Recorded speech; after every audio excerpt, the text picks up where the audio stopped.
Hello दोस्तों, आदाब, नमस्कार, सत श्री अकाल। मैं हूं आपका दोस्त होस्ट आरिफ खान और आज के इस नए एपिसोड में आपका बहुत बहुत स्वागत है।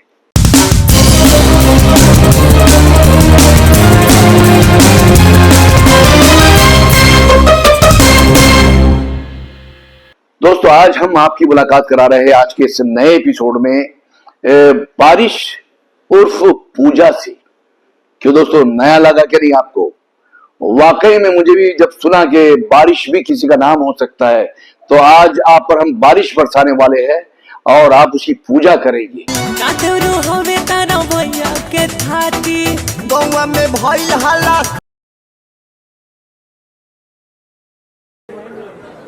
पूजा जी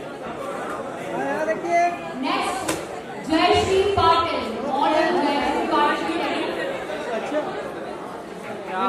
जय श्री पाटिल हरे परिवार हो केहू नाही बोले मैया। तो पूजा जी, बारिश जी, आपका हमारे खुला मंच के इस मंच पर बहुत बहुत स्वागत है। Thank you so much Arif sir and मुझे भी खुला मंच में आके बहुत ही अच्छा लग रहा है, माइंड ब्लोइंग एंड आप तो सुपर हीरो है ही हैं। तो थैंक यू सो मच। खुला मंच के जितने दर्शक हैं प्यार करें, लाइक करें, सब्सक्राइब करें। Thank you so much. तो पूजा, अपने बचपन के बारे में कुछ बताइए। हाँ, बचपन तो मेरी अच्छी रही क्योंकि बचपन अच्छी, एक हाई फाई नहीं और मिडिल भी नहीं बोल सकते हैं। अच्छी परिवार था और अच्छे से मेरी परवरिश हुई है। स्कूल में भी जाती थी तो मेरी सब चीज अच्छा रहा है बचपन में। अच्छा, आप किस इससे बिलोंग करती हो? कौन से राज्य से बिलोंग करती हो आप? जी, मैं नेपाल की बॉर्डर के पास से बिलोंग करती हूँ। पश्चिमी चंपारण है, नेपाली उसको माना जाता है, और एक छोटा सा गांव है सरगटिया। सरगठिया। तो पूजा, आप ये बताइए कि बचपन में कब आपको पता चला कि आप डिफरेंट है? हाँ, मुझे बचपन में पता नहीं चला और मेरी फैमिली भी इस तरीका से मेरे साथ नहीं करती थी बिहेवियर। मुझे पता चला क्योंकि मुझे सिंगिंग बहुत पसंद था। सिंगिंग? या सब लोग, मतलब मेरी फैमिली में कोई टीचर है, कोई पुलिस है, तो मुझे लगता था कि मैं अपने आप को छोड़ के जाऊं इस पृथ्वी पे। मैं रहूं या ना रहूं, मुझे याद किया था, मुझे सिंगिंग का शौक था। तो हमारी एक गांव की ऑर्केस्ट्रा में सिवान जिला में काम करती थी। हमारे गांव से थोड़ा सा सर्कल होते हैं, उधर हमारे भाषा में चौक बोलते हैं। तो उन्होंने, मैं जब ट्यूशन जाती थी तो उन्होंने कहा कि हम उधर सिंगर लोग के साथ काम करते हैं, तुम्हें सिंगिंग करवा सकते हैं। तो हम वहां से घर से गए थे कोचिंग के लिए और वहीं सारी चीज, अपने किताब वगैरह, बुक्स वगैरह छोड़ के वो मुझे लेके चले गई सिवान। वहां लेके गई तो वो ऑर्केस्ट्रा करती थी डांस, और मुझे कह रही कि आपको भी करना है। मुझे कुछ भी पता नहीं था क्योंकि मैं ऐसी फैमिली से भी नहीं थी, कभी देखी भी नहीं थी। तो अब मेरे वहां से तो निकल चुकी हूँ, गांव समाज में मैं लौट के जा नहीं सकती हूँ क्योंकि सब शोर हो गया था, वो भाग गई। तो मुझे पता, ये डर था कि मैं जाऊंगी तो मेरे फैमिली वाले मुझे मार देंगे। तो मैं गई नहीं। फिर उनके साथ कुछ दिन संघर्ष रहा मेरे, डांस सीखना करना। फिर हम लोग एक रोज बैठे थे, मैं 13 साल की हो चुकी थी। तो 13 साल एक रोज ऐसे हमारी डिस्कशन हो रही थी कि पूजा, तुम्हारी पीरियड नहीं आती है क्या? हमने कहा नहीं, ये पीरियड क्या होती है? तो बोली होती है हर औरत को। हमने कहा नहीं, मुझे नहीं हो रही है। तो उन्होंने कहा तुझे लगता है कुछ खराबी हो गया है, चाहे कुछ गलत गलत, मतलब उनके मन में आया। तो मुझे लेके गई डॉक्टर के यहाँ। डॉक्टर के यहाँ लेके गई तो मैं डर रही थी ये क्या कर रही नहीं। तो उन्होंने कहा चलना मैं चेक कराती हूँ, क्योंकि डांस कर रहे थे, ऐसे माहौल था कि कई बार मेरे साथ भी स्टेज से लोगों ने उतार के छेड़छाड़ भी किए थे। तो इस हिसाब से उन्होंने लेके गए। तो वहाँ डॉक्टर ने उनको, मेरे से नहीं बोला, उन्होंने बाहर चेक करने के बाद, वो क्या होता है अल्ट्रासाउंड वगैरह, तो करने के बाद उनको अंदर बुलाए और बोले कि ये माँ नहीं बन सकती है, ये थर्ड जेंडर है। Third gender? हाँ, ये गर्ल्स हैं पर ये माँ नहीं बन सकती है, किन्नर जो बोलते हैं हिंदी भाषा में। तो वो वहां से मुझे बोली, मैंने कहा क्या हुआ, डॉक्टर ने क्या बोला? तो कुछ नहीं, तू अच्छी है। और वो मुझे, आप देखते होंगे गंगा कैसेट से बहुत सारे ऑर्केस्ट्रा वाले एल्बम उस टाइम चलता था, बहुत धमाल था, जिसमें हम लोग भी, मैं भी काम करती थी उनकी ग्रुप में। तो लखनऊ लेके आई, और एक किन्नर द्वारा उनका कांटेक्ट था, या वो अपना दिमाग लगाई होंगी, आई डोंट नो, मैं नहीं जानती हूँ। तो वहां किन्नर के यहाँ ले जाके मुझे 10,000 में बेच दिया। ओहो। तो वहां से मुझे पता चला कि मैं एक किन्नर हूँ, और मुझे एहसास दिलाया गया, एक समाज ने मुझे बताया, किन्नर समाज, बाकी लोगों ने, कि तुम ये हो। मुझे कभी इस चीज का पता नहीं था कि क्या होता है, नहीं होता है। फैमिली में भी इस तरीके का कभी मेरे साथ व्यवहार नहीं रही। तो यहाँ से मेरी जर्नी, अब समझिए कि जब वहां बेच के चली गई, तो किन्नर लोग का थोड़ा सा बहुत तरीके की आवाज होती है, बहुत तरीके के उनकी मतलब बिहेवियर होती है। तो वो मैंने देखी नहीं थी, फेस नहीं किया था।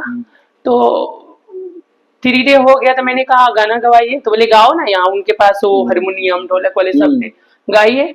तो मेरे को सुर का स तक पता नहीं था, और मैं सिंगिंग का सपना लेके आई थी। एक जुनून था, जुनून में अपने एक तो बाद में पता चला कि अपने किस्मत खराब है, दूसरे में और मेरा किस्मत खराब हुआ, बुरे जगह पे फंसी। फिर वो लोग मुझे ताली बजाना सिखा रहे हैं, गालियां दे रहे हैं, तुमको यहाँ पर नाचने चलना है, ये मेरे से नहीं होता था ये सब। तो उनके साथ 1-1.5 साल मतलब संघर्ष रहा, क्योंकि मुझे वो लेके जाते थे साथ में आते थे कि कहीं भाग ना जाए, कुछ ना हो। फिर एक लड़का था, ड्राइवर था, वो कास्ट के राजपूत थे एंड जयपुर का। तो उनका शायद मेरे से थोड़ा सा अटैचमेंट हो गया था, एक लव वाला। तो उन्होंने फिर वहां से मुझे मुश्किल करके निकालने के बाद फिर वो सिवान लेके गए। वहां गई तो फिर मैंने शुरू किया ये ऑर्केस्ट्रा, अपने नाम से एक ऑर्केस्ट्रा खोली, कि अब तो कुछ जरिया चाहिए ना कमाने का, करने का। अब वहां से मैं थोड़ी सी सख्त हो गई। होने के बाद एक फोटो मैंने उसी का मोबाइल से खींची और फेसबुक पे डाली। तो फिर भोजपुरी इंडस्ट्री से मुझे कॉल गया। मेरा यहाँ तक का सफर ऐसा रहा। जब आप स्कूल में थी या कॉलेज में थी, तो उस वक्त वहाँ के टीचर का और वहाँ के स्टूडेंट्स का आपके साथ रवैया क्या था? टीचर का तो ठीक था, और ये था कि सारे बच्चों का ये होता है ना, ट्यूशन फीस पैसे देना था उस टाइम 100। मेरा क्या था, संडे और सैटरडे का गाना। अच्छा। आप गाना गाओ। तो उसमें कुछ लड़के थे कि वो लोग मेरी मजाके उड़ाते थे, क्योंकि उनको नहीं पता था ना कि मैं क्या हूँ नहीं। वो लोग छेड़ते थे, मतलब एक लड़की को जैसे छेड़ा जाता है। इंग्लिश मुझे उतना उस टाइम उतना आती नहीं थी, हिंदी आती थी। वो लोग इंग्लिश में मुझे कुछ लव लेटर लिखते थे। सर को पता था कि इसको आता नहीं है इंग्लिश, तो उन्होंने पढ़ते थे, फिर लड़कों का पिटाई होता था। तो घर पे आके मैं बोलती थी स्कूल नहीं जाऊंगी, तो मामा लोग बोलते थे क्यों, क्या हुआ? क्योंकि मेरे शुरू से मैं एक होता है ना कि आप मांगे हुए बच्चा होता है, तो मैं एक मांगी हुई बच्ची थी। तो मेरी लॉन्ग हेयर थे, मम्मी 2-2 छोटियां कर देती थी, भेजती थी। तो ये था मेरे साथ में। जब किन्नर समाज में आप शामिल हो गई, उसके बाद में आपने किन्नर समाज के बारे में आपकी फीलिंग क्या थी? किन्नर में भी बहुत तरीके के होते हैं। एक थर्ड जेंडर होते हैं जो भगवान ने बनाया है, एक ट्रांसजेंडर होता है जिनकी अंदर औरत है। अच्छा। वो एक जेंट्स से अपने आप को बॉडी को कन्वर्ट करते हैं, बॉय से गर्ल्स में।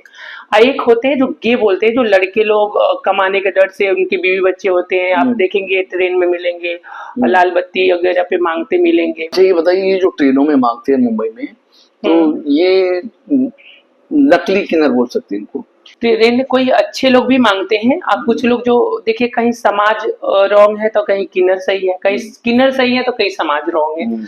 क्योंकि इस चीज को मैं पहले बताती हूँ। देखिए, जो खुद झेलते हैं हम लोग, ये किन्नर में ऐसी होती है, खरीद बेच होती है कि आपके यहाँ से मैं उनके यहाँ चली गई, तो अगर उनके पास है 50 लाख तो मुझे रखेंगे। अब मैं वहां से भी जाऊंगी तो पता नहीं वो कितना लेंगे। तो बहुत सारे ओरिजिनल किन्नर भी होते हैं, उनको जाएंगी कहाँ, तो ट्रेन भी मांग के अपना गुजारा करते हैं। तो मेरे साथ ये हुआ कि इतना बोली लगा दिया गया कि कोई किन्नर डर से रख भी नहीं सकता है। मैंने सुना है कि किन्नर समाज में जब किन्नर की मौत होती है तो उसका जनाजा किसी को दिखाते नहीं।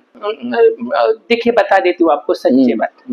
लोग और मीडिया भी उल्टा छाप रहा है। तो क्या होता है कि एक मैयत को औरत कंधे नहीं लगाती है, आपको भी पता है। बिल्कुल। तो सारे लोगों का अंदर ये सवाल होता है कि किन्नर कहीं लड़ाई होती है या कहीं जाते हैं तो बहुत सारे झुंड में जाते हैं, हाँ। तो इनकी मैयत क्यों नहीं पता चलती है। तो मैयत की लोग बोलते हैं अरे मर जाते हैं तो चप्पल जूते से मारते हैं, रात को ऐसा कुछ भी नहीं है, सारे बकवास से। मैं आपको रियल बताती हूँ कि जब अगर किन्नर की मौत होती है तो मस्जिद से आजू बाजू जो अपने पड़ोसी होते हैं वो जेंट्स लोग उनको नहला धुलाकर जनाजे के लिए लेके जाते हैं। तो आपको क्या पता है कि वो किन्नर का मैयत है कि किसका है? उस पे लिखा थोड़ी है।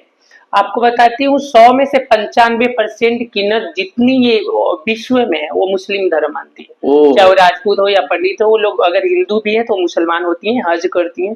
5% जो लोग हैं जो अभी अपने धर्म से उनको इच्छा नहीं है कि मुझे मुसलमान नहीं बनना, पर सारे लोग मुस्लिम धर्म मानते हैं। आप देखेंगे अच्छे अच्छे ब्राह्मण राजपूत वो लोग हाजी नमाजी हैं। तो ये बताओ कि जब किन्नर को किसी से प्यार हो जाता, कोई जैसा आप है, आपको कभी प्यार हुआ है किसी से? और हुआ है तो जैसा आपको जब प्यार होता है तो दूसरे किन्नर जो है तो ऑब्जेक्शन लेते हैं क्या? बहुत। बोलते प्यार मत करो। वो सोचते हैं अगर प्यार हो गई तो सारी चीज उसके हो जाएगा ना, इसके पास जो कमाई है चाहे उधर भाग जाएगी। अच्छा, कमाई। हाँ, और सेकंड क्या होता है ना कि जैसे देखिए आपका बाल बच्चे हुए, लड़के हुए या लड़की हुई, तो आपका परिवार उससे चलता है। हमारे किन्नर का हमसे चलता है, तो वो हमको खरीद के लेके आई है। तो वो सोचती है किसी से प्यार हो जाएगा, किसी से शादी करके घर में चली जाएगी तो फिर मेरा क्या होगा, पैसा कहाँ से देगा। तो बहुत मारपीट होती है। मेरे साथ तो इतनी बुरा हुआ है कि अगर मैं किसी से बात भी करती तो इतनी मार पड़ती थी, बोलती थी ये तुम्हारा यार है। एक लड़का मुझे गुड्डू खान करके प्यार करता था मुझसे। गुड्डू खान कहाँ का? वो सिवान का ही लड़का था, सिवान का। अच्छे फैमिली से था, बहुत मुझे प्यार करता था। उतना प्यार मतलब जिंदगी में कोई औरत के साथ कोई लड़का नहीं किया होगा। वो मुझे इतना प्यार करता था, मुझे ऑर्केस्ट्रा छुड़ा दिया, सारी चीज घर में रखता था। पर मेरी क्या थी ना उलझन कि मुझे हमेशा जुनून था मुझे आगे बढ़ना है, मुझे कुछ करना है। ये जुनून में वो गया सऊदीया, दुबई गया, मुझे एक जैसे आपके रूम में रख के गया, रेंट के रूम में मुझे रख के गया। और मैं क्या थी ये देखिए थोड़ा स्टाइलिश शुरू से हूँ, अच्छा से पहनना वहना करती, तो वो उनकी मकान मालिक का लड़का का मुझ पे नजर था। तो गुड्डू गए बाहर कमाने मुझे छोड़ के, इनकी फैमिली गई, किसी रिलेटिव में इनकी शादी थी। तो मैं ऐसे सोई थी, मेरे अब बॉयफ्रेंड क्या, हम लोग लिविंग में रहते थे, समझी हस्बैंड ही था वो। तो वो दुबई थे, 6 महीना हो गया, हर पैसा भेजते रहते, उनके दोस्त लोग पहुंचाते थे। एक क्या किया, एक रोज टीवी चालू था हमारे रूम में, मैं ऐसे सोई हूँ, वो भी डबल बेड का पलंग था। मैंने कहा आप जाइए ना तो खाना वाना खिला दे, क्योंकि उनकी मम्मी लोग बोली थी खाना पूजा दे देना, घर में ही रह रहे, उनकी फैमिली के जैसे, रेंटर के जैसे कभी नहीं रख रहे थे वो लोग। तो वो लड़का वहां बैठे बैठे, मेरे मन में नहीं था, मेरी थोड़ी सी आंख लग गई। तो आप जानते हैं एक लड़की को आप टच करेंगे या कुछ तो गलत होगा। तो उसने अपने तरीका से मुझे नींद लगने के चक्कर में उन्होंने जो भी हुआ तो फिजिकल हो गए। और फिजिकल होने के बाद मैंने सुबह में उनको बोली, बहुत रोई कि ये गलत बात है, आपने गलत किया, क्योंकि मुझे जो प्यार करता है ये इतना दूर गया है मेरे लिए। ये बोला नहीं नहीं नहीं, हम तुमको रखेंगे, ये क्या रखा है भाड़ा में। मेरी भी उम्र उतना मेच्योर नहीं थी मैं। अब क्या होता है ना कि 6 महीना हो गया है, कोई पुरुष आपके साथ अपने रिलेशन बनाता है तो आप उसमें ही डूबने लग जाते हैं। तो उनकी फैमिली मतलब 2 हफ्ते नहीं आए, अब 2 हफ्ते ये सिलसिला जारी है। वो लड़का आपको जबरदस्ती मेरे साथ करता था एवरीडे।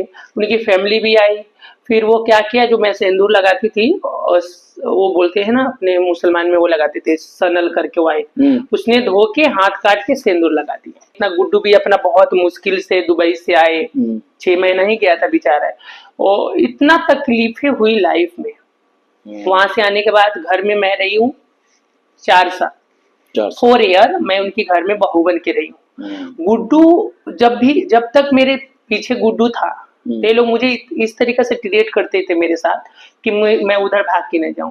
गुड्डू का शादी उनकी मम्मी पापा करा रहे, जल्दी जल्दी में कराए कि लड़का का दिमाग मिल जाएगा। वो लड़का आया है, आज उसका बारात जा रही है, पूरा वो पहन के पूजा निकलो, मुझे बेड के नीचे छुपा दिया गया कि पूजा नहीं है। बेड के नीचे छुपाने के बाद वो शादी हो गई। उसके बाद मेरे साथ बुरा बर्ताव होने लगा।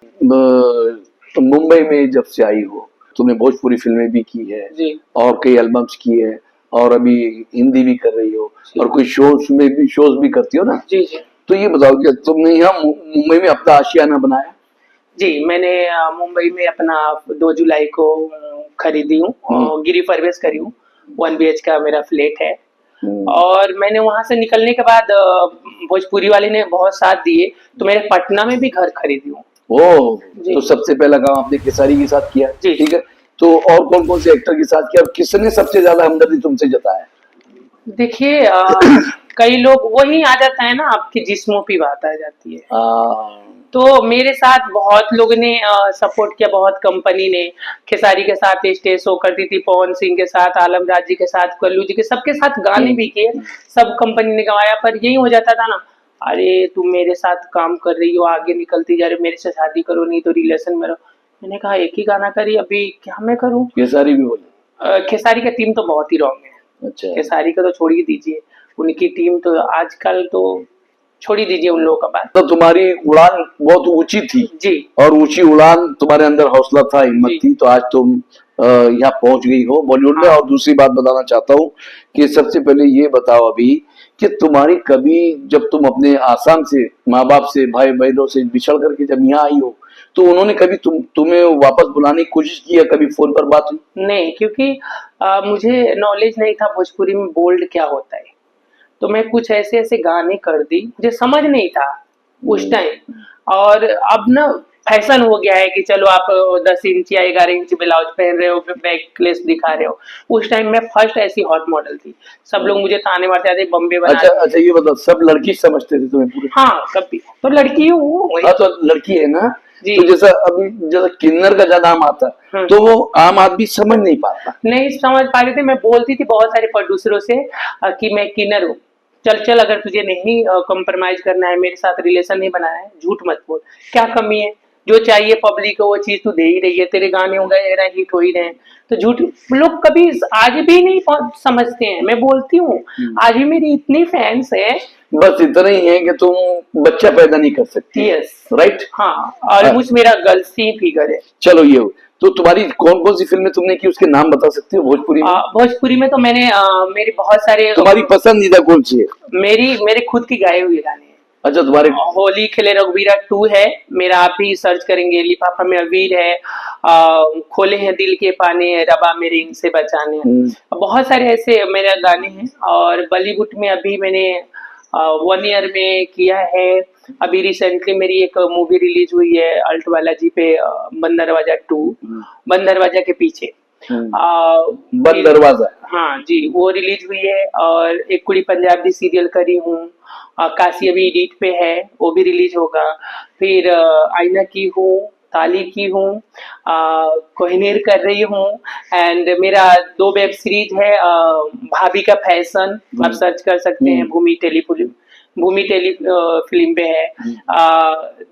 देवर का, नहीं, दीदी का देवर वेब सीरीज है, शूटर सॉन्ग है। मतलब 1 ईयर में काफी अच्छा की हूँ।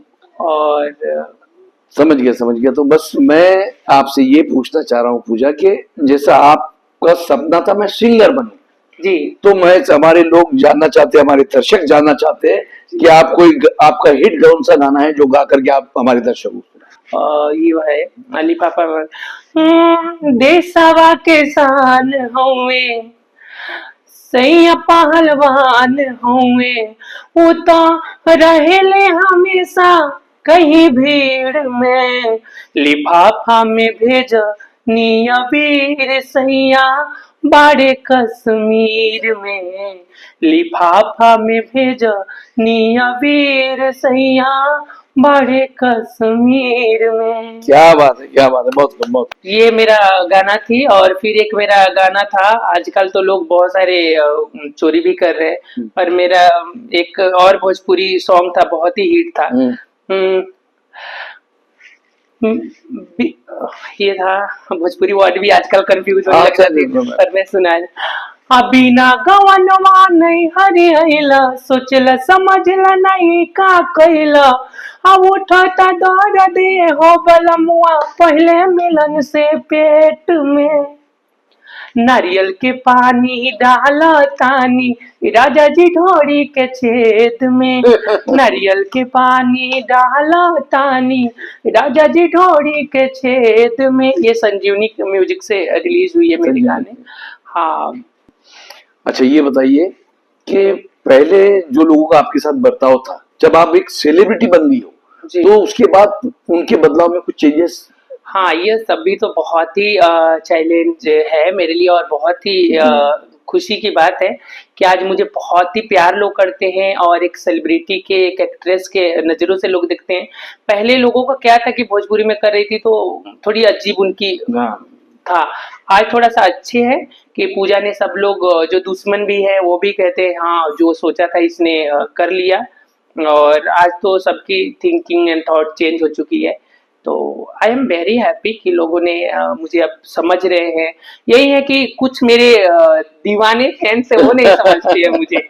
वो लोग इतनी मैसेजें करते हैं, इतनी हाथ-वाथ काट के मेरे नाम लिखते हैं। मैं उनसे रिक्वेस्ट करूँगी कि प्लीज़ पूजा पांडे कभी थोड़ा-सा आगे और सपोर्ट कीजिए आप लोग। मैं सबसे तो शादी नहीं कर सकती, पर दिल से मैं प्यार कर सकती हूँ। तो सबको दिल से लव यू। आप लोग ऐसे सपोर्ट करें और मुझे और ऊंचाइयों तक लेके जाएं। मैं चाहती हूँ कि सेलिब्रिटी बनना है कि स्टार बनना बहुत फर्क होता है, तो मैं चाहती हूँ सेलिब्रिटी के साथ एक स्टार बनूं। तो पूजा आपसे बात करके बहुत मजा आया, इतना मजा आया कि लोगों को मैसेज भी मिल गया और आपके जो समाज के लोगों के बारे में जो गलत फहमियां थी लोगों को, वो भी लोगों को पता चल गई। तो बस इतना ही कहूंगा कि दोस्तों ये थी पूजा, हौसले की उड़ान का दूसरा नाम है पूजा। पूजा ने आज इतने तकलीफों से, इतनी मुसीबतों से लड़ करके आज इस मकाम पर पहुंची है, एक सेलिब्रिटी बनी है पूजा। तो दोस्तों ये सभी के बस की बात नहीं होती क्या। और दूसरी बात बस यही कहूंगा कि दिल के हर जख्म को हंस हंस के छुपाने वाली, कितनी प्यासी है वो दरिया में नहाने वाली। मेरे अल्लाह मेरे दिल को समंदर कर दे, आज प्यासी है सबकी प्यास बुझाने वाली। तो बस पूजा बहुत अच्छा लगा तुम्हारी थैंक यू सो मच। मुझे भी बहुत ही अच्छा लगा सर खुला मंच पे आके और आपसे मिलकर। तो मैं चाहती हूँ इंशाल्लाह खुले मंच के जितने भी दर्शक हैं मुझे प्यार दें और मेरे भी जितने फैंस हैं प्लीज खुला मंच ऑफिशियल पे जाए, लाइक करें, सब्सक्राइब करें और बहुत जल्द मिल रहे हैं। Thank you so much. बोल दो एकदम जय महाराष्ट्र। झकास।